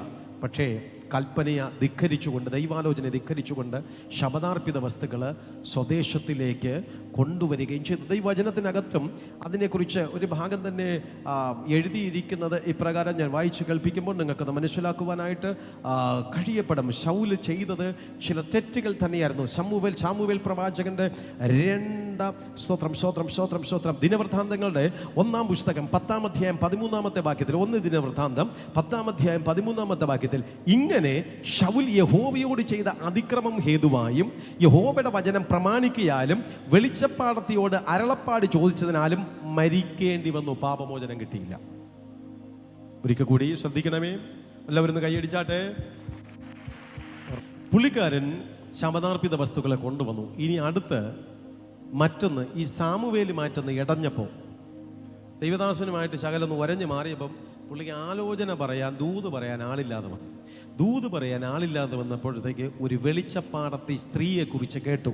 പുള്ളിക്കാരത്തെ തലയിൽ തുണിയൊക്കെ ഇട്ട്, നല്ല വെള്ളയൊക്കെ ഇട്ട്, നല്ല അടിച്ചു പൊളിച്ച് ഇങ്ങനെ കാര്യം ദൂത് പറയുക. ഒന്നുമില്ല, ഇവിടുന്ന് അങ്ങോട്ടിന്നില്ലെങ്കിൽ ഫോണിൽ ഇങ്ങോട്ട് വിളിച്ചിട്ട് അതെ ദൂതെല്ലാം കൃത്യമായിട്ട് പറയും. സ്വത്രം ഗൂഗിൾ പേയിൽ അയച്ചു കൊടുക്കണമെന്നൊന്നും ഇല്ല, സൗജന്യമായിട്ട് ഫ്രീ ആയിട്ട് തന്നെ ആലോചനയൊക്കെ ഇങ്ങനെ പറയും. ഇത് ശൗലിൻ്റെ കാതുകളിലും എത്തി. അങ്ങകലെ ഒരു വെളിച്ചപ്പാടത്തി സ്ത്രീ ഉണ്ട്, പുള്ളിക്കാരത്തി മണിയായിട്ട് കാര്യം പറയും. സ്തോത്രം സാമുവേൽ പ്രവാചകൻ പറയുന്നതിനേക്കാളും എമ്പടം കാര്യങ്ങൾ പുള്ളി പറയും. സ്തോത്രം, ശൗലേ നിനക്ക് കാര്യമല്ലോ അറിയണോ, വെളിച്ചപ്പാടത്തിയുടെ അടുക്കലേക്ക് പോയാൽ മാത്രം മതി എന്നുള്ളതിനെ കുറിച്ച് ദൈവവചനമനുസരിച്ച് ഈ സ്ത്രീയുടെ അടുക്കൽ പ്രാർത്ഥിക്കാൻ പോകാൻ പാടില്ല. ദൈവവചനമനുസരിച്ച് ഈ ശൗൽ രാജാവിന് ഈ സ്ത്രീയിൽ നിന്ന് ദൂത് എടുക്കാൻ പാടില്ല. പക്ഷേ അതിനെയെല്ലാം കാറ്റിൽ പറത്തിക്കൊണ്ട് നേരെ വെളിച്ചപ്പാടത്തിയുടെ ആത്മാവ് ബാധിച്ച ഒരു സ്ത്രീയുടെ അടുക്കൽ ചെന്നു. അവൾ കാര്യാദികളെല്ലാം പറഞ്ഞു. ദൈവഹിതമില്ലാത്ത ഒരു പ്രാർത്ഥന, ദൈവഹിതമില്ലാത്ത ഒരു പോക്ക്, ദൈവഹിതമില്ലാത്ത ഒരു അടുപ്പം, ദൈവഹിതമില്ലാത്ത ഒരു ബന്ധം, ദൈവഹിതമില്ലാത്ത ഒരു ആത്മീയ കണക്ഷൻ അവിടെ രൂപപ്പെട്ടു. ദൈവത്തിൻ്റെ ഹിതം കാറ്റിൽ പറത്തിക്കൊണ്ട് സാമുവേൽ ചെയ്തപ്പോൾ ദിനവൃത്താന്തങ്ങളുടെ പുസ്തകത്തിൽ ശൗലിനെ കുറിച്ച് ബൈബിൾ വ്യക്തമായിട്ട് എഴുതിയിരിക്കുന്നു. അവൻ ചെയ്തത് ചെയ്ത അതിക്രമം ഹേതുവായും യഹോവയുടെ വചനം പ്രമാണിക്കയാലും വെളിച്ചപ്പാടത്തിയോട് അരുളപ്പാട് ചോദിച്ചതിനാലും മരിക്കേണ്ടി വന്നു. ശിക്ഷ തകർന്നുപോയി എന്നല്ല, മരിക്കേണ്ടി വന്നു. മരണം ശൗലിന് കടന്നു വന്നു. ലേവ്യ പുസ്തകം 20-ാം അധ്യായം 6-ാമത്തെ വാക്യത്തിൽ ഇങ്ങനെ എഴുതിയിരിക്കുന്നു, വെളിച്ചപ്പാരന്മാരുടെയും മന്ത്രവാദികളുടെയും പിന്നാലെ പരസംഗം ചെയ്യുവാൻ പോകുന്നവന്റെ നേരെയും ഞാൻ ദൃഷ്ടി വെച്ച് അവനെ അവന്റെ ജനത്തിൽ നിന്ന് ഛേദിച്ചു കളയും. ചോദിച്ചറിയാൻ പോകുന്നവര് മന്ത്രവാദികളുടെ അടുക്കലേക്ക് പരസംഗം എന്ന് ഉദ്ദേശിക്കുന്നത് നിങ്ങൾ വിചാരിക്കുമ്പോൾ തെറ്റായിട്ടുള്ളൊരു വാക്കല്ല അത്. മന്ത്രവാദികളുടെ അടുക്കലേക്ക് അവരുമായിട്ടൊരു ബന്ധം, അവരുമായിട്ടൊരു ചാറ്റിംഗ്, അവരുമായിട്ടൊരു കല്യാണത്തിന് പോക്ക്, അവരുമായിട്ട് ഒരു അഭേദ്യമായ ഒരു ബന്ധം, ചില അത്യാവശ്യ കാര്യാദികളൊക്കെ കടന്നു വരപ്പെടുമ്പോഴത്തേക്ക് അങ്ങോട്ടും ഇങ്ങോട്ടുമുള്ള ഭയങ്കര സഹകരണം, ചില മന്ത്രവാദികളുടെയും പിന്നാലെ അവരുമായിട്ട് ബന്ധം, ഇണയില്ല പിണകൂടി, അവരുമായിട്ടുള്ള അടുപ്പം, ചില മാന്ത്രിക ശക്തികളുമായി, ചില മന്ത്രവാദികളുമായി, ചില വെളിച്ചപ്പാടത്തികളുമായി സ്തോത്രം അഭേദ്യമായ ഒരു ബന്ധമുണ്ടായതുകൊണ്ട് തന്നെ ശൗൽ മരിക്കേണ്ടി കടന്നു വന്നു എന്നും അങ്ങനെ ചെയ്യുന്നവരെ ഞാൻ ജനത്തിൽ നിന്ന് ഛേദിച്ചു കളയുമെന്നും ദൈവത്തിന്റെ വചനം വിളിച്ചു പറയുമ്പോൾ, ഇന്ന് പ്രഭാതത്തിൽ ഈ സന്ദേശം കേട്ടുകൊണ്ടിരിക്കുന്ന ചിലരോട് ഞാൻ പറയപ്പെടട്ടെ, എവിടെയെങ്കിലും കാര്യം പറയുന്നു എന്ന് പറഞ്ഞ് നിങ്ങൾ ഓടിയൊന്നും നടക്കരുത്. എവിടെയെങ്കിലും ചോദിച്ചറിയാനുള്ള സ്ഥലമുണ്ടെന്ന് പറഞ്ഞ് നിങ്ങൾ ഓടരുത്. ഛേദിച്ചു കളയുമെന്ന്, ഛേദിച്ചു കളയപ്പെടുമെന്ന് ദൈവത്തിന്റെ വചനം വിളിച്ചു പറയുന്നുവെങ്കിൽ ദൈവത്തിന് ഇഷ്ടമില്ലാത്ത ചിലത് വേണ്ടാന്ന് വയ്ക്കണം. ദൈവത്തിന് ഇഷ്ടമില്ലാത്ത ചിലത് പ്രവർത്തിക്കരുത്. നിങ്ങൾ ഒരിക്കലും അത് ചെയ്യുവാൻ മുഖാന്തരമാകരുത്. ശൗലിന്റെ മരണം എങ്ങനെയായിരുന്നു? ബൈബിൾ വിളിച്ചു പറയുന്ന സമയത്തിൽ ദാവീദ് ശൗലിന്റെ ഏറ്റവും വലിയ ശത്രുവായിരുന്നു. കുറച്ചുകൂടെ ശ്രദ്ധിച്ചാൽ മനസ്സിലാകും. ദാവീദ് ദൈവത്തിന്റെ അഭിഷേകവും പ്രാപിച്ചു വന്നപ്പോൾ ശൗല് ദാവീദിന് വിപരീതമായി പ്രവർത്തിക്കാൻ തുടങ്ങി. ഒരു ദിവസത്തിൽ ദാവീദ് ഇങ്ങനെ ഓടി നടക്കുക. ഇത് പഴയ നിയമമായിട്ട് യുദ്ധവും യുദ്ധക്കളവും കാര്യങ്ങളൊക്കെയാണ്. ഞാൻ വായിക്കാം. 2 ശമൂവേൽ 1:13 മുതൽ. ദാവീദ് വർത്തമാനം കൊണ്ടുവന്ന ബാല്യക്കാരനോട്, നീ എവിടുത്തുകാരൻ എന്ന് ചോദിച്ചതിന്, ഞാനൊരു അന്യജാതിക്കാരൻ്റെ മകൻ, ഒരു അമാലേക്യൻ എന്ന് അവൻ ഉത്തരം പറഞ്ഞു. സംഭവം ഇങ്ങനെയാണ്. ദാവീദ് ഒരിക്കൽ ഇങ്ങനെ ഓടിയപ്പോൾ ഒരു ഗുഹയിൽ ചെന്ന് ശൗലിനെ പേടിച്ചു. ഇവൻ ഒരു കുന്തവും കൊണ്ട് നടക്കുക. ആര്? ശൗൽ. ദാവീദ് അപ്പുറത്തേക്കപ്പെടുത്ത് എടുത്തെറിഞ്ഞു കൊടുക്കും. അപ്പോൾ ദാവീദ് ഓടും. പുള്ളി ഒറ്റയ്ക്കാണ്. ഇവർ രാജാവാണ്, രാജ്യത്തിൽ എല്ലാവരുമുണ്ട്. പുള്ളി ഓടും. കർത്താവേ സൂക്ഷിക്കണേ സൂക്ഷിക്കണേ സൂക്ഷിക്കണേ. വനത്തിനകത്ത് കയറി വനത്തിലൂടെ ശൗൽ ഇവനെ കൊല്ലാൻ വേണ്ടിയിട്ട് നടക്കുകയാണ്. ദാവീദ് യേശുവപ്പാ യേശുവപ്പാ ദൈവമേ ദൈവമേ, യേശുവപ്പനല്ല, ദൈവമേ ദൈവമേ ദൈവമേ രക്ഷിക്കണേ, ദൈവമേ രക്ഷിക്കണേ രക്ഷിക്കണേ രക്ഷിക്കണേ രക്ഷിക്കണേ എന്ന് പ്രാർത്ഥിച്ചുകൊണ്ട് പുള്ളിയോടും. ഇവരിതാ കൂട്ടത്തോടെ വന്നിട്ട് കുന്തോടുത്തെറിയും. ആമേൻ. അല്പത്തിൻ്റെ രക്ഷപ്പെടും. വീണ്ടും ആ കുന്തോടുക്കും. കുന്തോടുത്തിട്ട് ഇങ്ങനെ ഓടി നടക്കുക. ദാവീദ് മുങ്ങി. എന്നാലും അവരോട് ഇവൻ ഈ കാട്ടിൽ തന്നെ ഉണ്ട്. നമ്മളെ വീരപ്പനെ പൊക്കാൻ വേണ്ടിയിട്ട് അവർ പോയതുപോലെ നമ്മൾ ഇവനെ പൊങ്ങിയത്. രാജാവിന് റെസ്റ്റ് എടുക്കണ്ടേ? പുള്ളി നമ്മളെ പോലെ 10 മണിക്കൂറും 12 മണിക്കൊന്നും ജോലി ചെയ്യൂല കേട്ടോ. ഹല്ലേലൂയ. നിങ്ങളൊക്കെ 8 മണിക്കൂറിൻ്റെ ആൾക്കാർ, ഞാൻ 12 മണിക്കൂറിൻ്റെ ആൾക്കാരാണ്. എനിക്ക് 12 മണിക്കൂർ ഡ്യൂട്ടിയാണ്. സ്വോത്രം. ഹല്ലേലൂയ. എങ്കിലും നല്ല മനസ്സോടെയാണ് ഞാൻ ചെയ്യുന്നത്. ആമേൻ. സ്വോത്രം സ്വോത്രം. 12 മണിക്കൂർ ഡ്യൂട്ടി, കർത്താവിൻ്റെ വേല കറക്റ്റായിട്ട് ചെയ്യും. നിങ്ങളൊക്കെ 8 മണിക്കൂറിൻ്റെ ജോലിയാണ്. അപ്പം ശൗലിനെ സംബന്ധിച്ചിടത്തോളം 8 മണിക്കൂറും ചെയ്യില്ല, 6 മണിക്കൂറേ ചെയ്യുള്ളൂ. കാരണം ബാക്കി പുള്ളിക്ക് റെസ്റ്റാണ്. ഡോക്ടേഴ്സിനെ പോലെ രാവിലെ 8 മണിക്ക് കയറി 12 മണിക്ക് ഇറങ്ങിയിട്ട് പിന്നെ അവർ റെസ്റ്റാണ്. പിന്നെ അവർ 6 മണിക്ക് കയറി രാത്രി 8 മണിക്ക് ഇറങ്ങും എന്ന് പറയും പോലെ പുള്ളിക്കാരന് റെസ്റ്റ് ചെയ്യണം. ഉച്ചയ്ക്ക് റെസ്റ്റ് ചെയ്യാൻ വേണ്ടിയിട്ട് കക്ഷി സ്വത്രം സ്വത്രം സ്വത്രം സ്വത്രം ഗുഹയിലേക്ക് തന്നെ കിടന്നി. ദാവീദ് പേടിച്ച് വരണ്ട്. ആമേൻ. ചെന്ന് കയറിയ പുള്ളിക്കാരൻ കേസില്ല, വഴക്കില്ല, രാജ്യം പിടിച്ചടക്കാനാണ്. ആയുധധാരിയായിരിക്കുന്ന ദാവീദിന് ഒരൊറ്റ കുത്ത് അവനെ കൊല്ലാൻ കഴിയും. പക്ഷെ ദാവീദ് മെല്ലെ ചെന്ന് ശൗലിൻ്റെ അടുത്ത് വെച്ചിരുന്ന കുന്തത്തെ ഇങ്ങനെ എടുത്തു. പുള്ളി അറിയുന്നില്ല. പുള്ളി ഭയങ്കര കൂർക്കമ്മ. ഈ ഒരു 3 മണിക്കൊരു ഉറക്കമുണ്ട് പുള്ളിക്ക്. എല്ലാതും ആ ശീലം അനുസരിച്ച് ഭയങ്കര കിടന്നുറക്കമാണ്. ഉറക്കാറ്റ് ഈ ശൂലമിട്ട് മെല്ലെ എടുത്ത്, കാരണം ഇവ ഇതെറിയാതിരിക്കാനാണ് പുള്ളി കയ്യിലെടുത്തത്. എടുത്ത് പോകാൻ പറയും. സൗണ്ട് കേട്ടിട്ട് അവൻ എണീറ്റപ്പോഴത്തേക്ക് കിടന്ന് നിലവിളിക്കുകയാണ്, ദാവീദേ ക്ഷമിക്കണം, എന്നെ കൊല്ലരുത്, എന്നെ കൊല്ലരുത്, എന്നെ ഒന്നും ചെയ്യരുത്, എന്നെ ഒന്നും ചെയ്യരുത്, എൻ്റെ പാപത്തെ ക്ഷമിക്കണം. നമ്മൾ നേരത്തെ ആ ഭാഗം നമ്മൾ വായിച്ചതാണ്. എൻ്റെ പാപത്തെ ക്ഷമിക്കണം, ഞാൻ കൊള്ളരുതാത്തവനാണ് എന്ന് ശൗൽ അവിടെ കിടന്ന് അലറുവാനും നിലവിളിക്കുവാനും ഒക്കെ തുടങ്ങി. അതിന് ശൗൽ, ഞാൻ പാപം ചെയ്തിരിക്കുന്നു, എൻ്റെ മകനെ ദാവീദേ മടങ്ങി വരിക, എൻ്റെ ജീവൻ ഇന്ന് നിനക്ക് വിലയേറിയതായി തോന്നിയത് കൊണ്ട് ഞാനിനി നിനക്ക് ദോഷം ചെയ്യൂല കേട്ടോ, നിനക്ക് ദോഷം ചെയ്യില്ല, ഞാൻ ഭോഷത്വം പ്രവർത്തിച്ച് അന്ത്യം തെറ്റിപ്പോയിരിക്കുന്നു എന്നൊക്കെ പറഞ്ഞു. ദാവീദ് ഉത്തരം പറഞ്ഞു, രാജാവേ കുന്ത ഇതാ, ബാല്യക്കാരിൽ ഒരുത്തന്നെ വന്ന് കൊണ്ടുപോകട്ടെ, ഞാൻ ഒന്നും ചെയ്യൂല എന്ന് പറഞ്ഞ് തിരിച്ചു കൊടുത്തു. ഒന്നും ചെയ്തില്ല. ദാവീദ് ഓടി ഒളിച്ച് സ്തോത്രം പോയി. പക്ഷേ 2-3 അധ്യായം കഴിഞ്ഞപ്പോൾ ഒരു സുപ്രഭാതത്തിൽ അമാലാക്യൻ സ്തോത്രം ആരെന്ന് നിങ്ങൾക്കറിയാം. ശൗലിനോട് ദൈവം പറഞ്ഞു, നീ അപ്പുറത്തെ രാജ്യത്ത് ചെന്ന് എല്ലാത്തിനെയും കൊല്ലണം, ഒന്നിനെയും വയ്ക്കരുത്, ഒരു ശപഥാർപ്പിത വസ്തു ഇവിടെ കൊണ്ടുവരരുതെന്ന് കർത്താവ് കൽപ്പിച്ചു വിട്ടതായിരുന്നു. അമാലാക്യനെ സ്തോത്രം ഇവൻ നശിപ്പിച്ചില്ല. അപ്പുറത്ത് ചെന്നിട്ട് കുറച്ച് കാര്യങ്ങൾ മാത്രം ചെയ്തേച്ച് പുള്ളിക്കാരൻ ഇപ്പുറത്ത് വന്നു. അതിലൊരു അമാലാക്യൻ ഈ കുന്തത്തെ എടുത്തു. സ്തോത്രം ശൗലിൻ്റെ നേരെ കുത്തി. ശൗല് കുത്തേറ്റ് വീണ് ആമേൻ സ്തോത്രം. വീണ്ടും അവൻ പറഞ്ഞു, ഞാൻ അരവീരായി എന്നെ ഒന്ന് കൊല്ലെന്ന് പറഞ്ഞു. കൊന്നിട്ട് ഈ അമാലേക്കൻ ദാവീദിന്റെ അടുക്കലേക്ക് ഓടിച്ചെല്ലുകയാണ്. ആ വാക്യമാണ് ഇവിടെ വായിച്ചത്. അന്യജാരക്കാരന്റെ മകൻ അമാലേക്കൻ എന്നുത്തരം പറഞ്ഞു. ദാവീദ് അവനോട്, യഹോവയുടെ അഭിഷിക്തനെ സംഹരിക്കേണ്ടതിന് കൈയോങ്ങുവാൻ നിനക്ക് ഭയം തോന്നാത്തത് എന്ത്, എങ്ങനെ എന്ന് പറഞ്ഞു. പിന്നെ ദാവീദ് ബാല്യക്കാരിൽ ഒരുത്തനെ വിളിച്ചു, നീ ചെന്നവനെ വെട്ടിക്കളയുക എന്ന് പറഞ്ഞു. അവനെ വെട്ടിക്കൊന്നു. ദാവീദ് അവനോട്, നിന്റെ രക്തം നിന്റെ തലമേൽ, യഹോവയുടെ അഭിഷിക്തനെ ഞാൻ കൊന്നു എന്ന് നിന്റെ വായി കൊണ്ട് നിനക്ക് തന്നെ വിരോധമായി സാക്ഷീകരിച്ചുവല്ലോ എന്ന് പറഞ്ഞു. സംഭവം ഇപ്രകാരമാണ്. ഇവൻ ദാവീദിന്റെ ശത്രുവിനെ കൊന്നിട്ട് വന്നു. ദാവീദ്, ഇനി ഒന്നുകൊണ്ട് പേടിക്കട്ടെ, നമുക്ക് രാജ്യത്തിൽ പോകാം, അങ്ങാണ് രാജാവ്, അവൻ്റെ കാര്യം ഞാൻ ഏറ്റു. പറഞ്ഞു, ആരാ കൊന്നത്? ഞാനാണ്. എടാ, ദൈവത്തിൻ്റെ അഭിഷിക്തൻ അവൻ. ശൗല് ഇപ്പോൾ അഭിഷേകമില്ല എങ്കിലും പണ്ട് അഭിഷിക്തനായിരുന്നു. നിനക്കറിയാവോ? ദൈവത്തിൻ്റെ അഭിഷേകം കൊണ്ട് നടന്നവനാണ്. ഈ അഭിഷേകം കൊണ്ട് നടന്നവൻ ഇപ്പൊ ദുരാത്മാവ് കയറിയെങ്കിലും അവനെ കൊല്ലാൻ നിനക്ക് എങ്ങനെ ധൈര്യം വന്നടാ? നിന്റെ നാവ് കൊണ്ടൊരു അഭിഷിക്തനെ കൊന്നു എന്ന് നീ പറഞ്ഞ നീ ഇനി ജീവനോടെ ഇരിക്കരുത്. ആരവിടെ? ഇവന്റെ തലവെട്ടെന്ന് പറഞ്ഞു. അഭിഷിക്തന്മാരെ ബഹുമാനിച്ച ഒരു ദാവീദ്, അഭിഷേകം ചുമന്നവനെ അംഗീകരിച്ച ഒരു ദാവീദ്, ഒരിക്കൽ ദൈവത്തിൻ്റെതായിട്ടുള്ള സാന്നിധ്യം ചുമന്നുകൊണ്ട് നടന്ന ഒരു വ്യക്തിക്ക് കൊടുക്കേണ്ടുന്ന പദവിയും ബഹുമാനവും അംഗീകാരവും കൊടുത്ത ഒരു അഭിഷിക്തൻ, അതാണ് ദാവീദ്. ശൗൽ മരിച്ചു. അവന്റെ പാപത്തെ ദൈവം ക്ഷമിച്ചില്ല. അവന്റെ അനുതാപ പ്രാർത്ഥനയെ ദൈവം മാനിച്ചില്ല. ഇനി ദാവീദ് ആര്? ഇപ്പം തന്നെ ഒരു കൊലപാതകം ചെയ്തതാണ് കേട്ടത്. ദാവീദ് പാപം ചെയ്തു. ഇനി അടുത്ത ഊരിയാവിൻ്റെ ഭാര്യയെ തൻ്റെ ഭാര്യയാക്കി മാറ്റി പുള്ളി സെക്കൻഡ് മാരേജ് കഴിച്ച ആളാണ്. അതും സംഭവം ന്യായമായിട്ടുള്ളതല്ല. ഊരിയാവിനെ പടയുടെ മുമ്പിൽ നിന്ന് കൊന്നതിന് ശേഷം പുള്ളിക്കാരത്തെ വിവാഹം കഴിച്ച് അതിൽ കുഞ്ഞും ജനിച്ചു.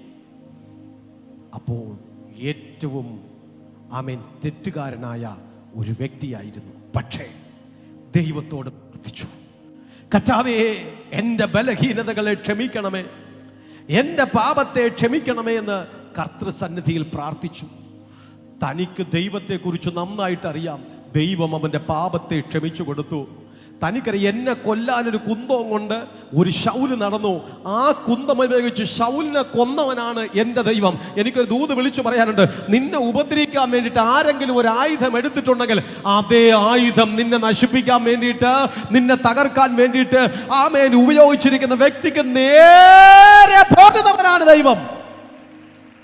ഏത് കുന്തമാണോ ദാവീദിനെ കൊല്ലാൻ വേണ്ടിയിട്ട് ശൗൽ എടുത്തത്, ആ കുന്തം ഉപയോഗിച്ച് ശൗലിനെ കൊന്ന ദൈവത്തെ കുറിച്ച് ദാവീദിനെ അറിയാവുന്നതുകൊണ്ട് കർത്താവ് എന്നോട് ക്ഷമിക്കണം. നിന്റെ ആത്മാവിനെ എന്നിൽ നിന്ന് എടുത്തു മാറ്റരുതേ കർത്താവ്. ഞാൻ നിന്നോട് പാപം ചെയ്തു. നിന്റെ ദൈവസന്നിധിയിൽ പൂർണ്ണമായവൻ സമ്മതിച്ച് കർത്തൃസന്നിധിയിൽ പ്രാർത്ഥിച്ചപ്പോൾ ദൈവം ദാവീദിന്റെ പ്രാർത്ഥനയെ മാനിച്ച് അംഗീകരിച്ച് ക്ഷമിച്ചു. ഇന്ന് പകൽ സമയം ചില പ്രാർത്ഥനകൾ ദൈവം മാനിച്ചില്ല, ചില പ്രാർത്ഥനകൾ ദൈവം അംഗീകരിച്ചില്ല. പക്ഷേ അതിനേക്കാളും കൊടും ക്രൂരകൃത്യം ചെയ്ത ചിലരുടെ പ്രാർത്ഥനകളെ ദൈവം മാനിച്ചു.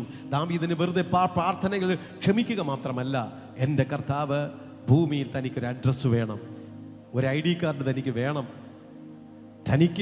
തനിക്കൊരു പിതാവെന്ന് ഒരു അഡ്രസ്സ് കൊടുക്കാൻ ഒരു അഡ്രസ്സ് കൊടുക്കണം. ഏത് അഡ്രസ്സാണ് കർത്താവ് യേശു കൊടുത്തെന്നറിയുമോ? ദാവീദിന്റെ സന്തതിയായി ജനിച്ച് മരിച്ചിട്ട് അടക്കപ്പെട്ട യേശു ക്രിസ്തു.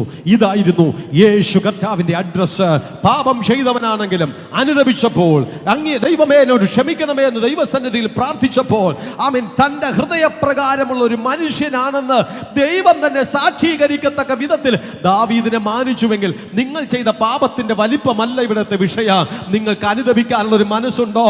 ദൈവത്തിന് ഇഷ്ടമില്ലാത്ത പ്രവർത്തികളെ ഉപേക്ഷിച്ച്, ദൈവഹിതമില്ലാത്ത പ്രവർത്തികളെ ഉപേക്ഷിച്ച് കർത്തൃസന്നിധിയിലേക്ക് കടന്നു വന്ന്, പപ്പാ എന്നോട് ക്ഷമിക്കണമേ, ഞാൻ നിന്റെ മകനെന്ന പേരിന് യോഗ്യനല്ല, നിന്റെ ഒരു കൂലിക്കാരനെ പോലെ എന്നെ ആക്കണമേ എന്ന് പറഞ്ഞു കർത്തൃസന്നിധിയിൽ പ്രാർത്ഥിക്കുന്നു എങ്കിൽ, ക്രൂശിൽ കിടന്ന കള്ളൻ നീ രാജത്വം പ്രാപിച്ചു കടന്നു വരപ്പെടുമ്പോൾ എന്നെ ഓർക്കണമേ എന്ന് പ്രാർത്ഥിച്ചതുപോലെ ദൈവസന്നിധാനത്തിൽ ഒന്ന് പ്രാർത്ഥിക്കുവാനായി കഴിയപ്പെടുമെങ്കിൽ ഇന്ന് ഈ പ്രഭാത സമയത്തിൽ എന്നെ ശ്രദ്ധിക്കുന്ന സഹോദരങ്ങളുടെ മേൽ ഞാൻ വിളിച്ചു പറയട്ടെ, നിന്റെ പാപത്തിന്റെ നിന്റെ ബഹുത്വം കണക്കാക്കാതെ, നിന്റെ പാപം എത്ര രക്താംബരം പോലെ ചുവപ്പായാലോ ആമേൻ അതിനെ പഞ്ഞു പോലെ ആക്കുവാൻ, അതെത്ര കടി ചുവപ്പായാലോ അതിനെ ഹിമം പോലെ വെളുപ്പിക്കുവാൻ എന്റെ ദൈവം മതിയായ ദൈവമാണ്.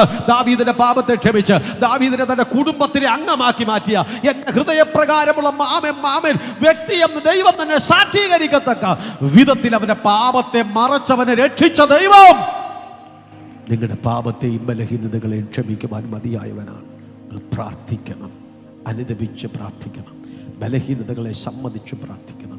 എവിടെയൊക്കെയോ നിങ്ങളുടെ കുറവുകൾ, നിങ്ങളുടെ ബലഹീനതകൾ, ആമേൻ ദൈവഹിതമില്ലാത്ത ചില പ്രവർത്തികൾ നിങ്ങളുടെ അനുഗ്രഹത്തിന് തടസ്സമാണെങ്കിൽ ഇന്ന് അനുതാപ ഹൃദയത്തോടുകൂടി പ്രാർത്ഥനയുടെ അടുത്ത ഒരു കാൽവയ്പ്പിലേക്ക്, പ്രാർത്ഥനയുടെ അടുത്തൊരു ചുവടുവയ്പ്പിലേക്ക് നമുക്ക് കടന്നു പോകാം.